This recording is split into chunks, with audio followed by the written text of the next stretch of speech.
Assalamualaikum warahmatullahi wabarakatuh. Alhamdulillahi alladzi bi ni'mati tatimmus shalihat. Allahumma salli wa sallim wa barik ala sayyidina Muhammad. Ustaz, ada yang bilang bahwa siapa yang dia itu mengucapkan la ilaha illallah, maka dia itu akan selamat daripada api neraka. Udah, kalau begitu siapa yang mengucapkan dalam hidupnya dia akan selamat dari api neraka. Mudah sekali, Ustaz.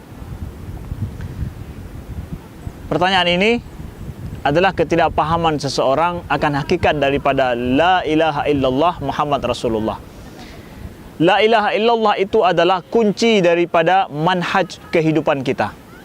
Kunci daripada manhaj kehidupan kita. Tidak ada Tuhan yang berhak disembah selain daripada Allah. Tidak ada Tuhan yang menciptakan jagat raya ini kecuali hanyalah Allah.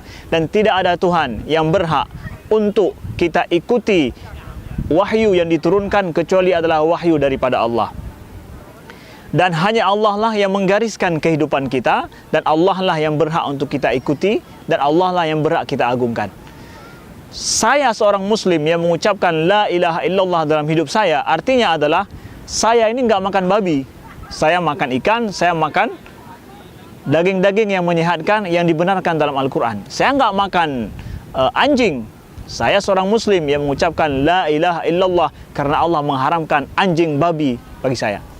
Saya meminum air kelapa, tapi saya tidak pernah meminum khamar, tidak pernah meminum whisky, tidak pernah meminum apa yang disebut dengan minuman keras. Karena apa? Allah Tuhan saya mengatakan bahwa itu adalah haram. Saya bekerja hari-hari untuk menghasilkan nafkah hidup. Saya akan menghasilkan bukan dengan cara riba, bukan dengan cara merampas, bukan cara merampok, bukan dengan cara korupsi, dan bukan juga dengan cara penipuan. Kenapa? La ilaha illallah, tidak ada Tuhan selain Allah. Tuhan yang satu itu, yang saya ucapkan syahadah ini, mengatakan bahwa itu semua adalah haram dalam kitabnya, dalam aturan yang telah digariskan. Saya seorang muslim yang mengucapkan la ilaha illallah. Saya dalam hidup saya perlu kepada lawan jenis. Tuhan saya yang saya bersaksi tiada Tuhan selain Dia menggariskan bahwa untuk hidup dengan lawan jenis mesti dengan menikah. Tidak ada di sana yang sifatnya adalah perzinaan, dan tidak ada di sana perselingkuhan. Karena apa? Itu haram dalam aturan daripada Tuhan saya, daripada Allah. Saya mengakui la ilaha illallah, hanya aturan Tuhan saya lah yang saya pegang dalam hidup, saya jalankan dalam hidup.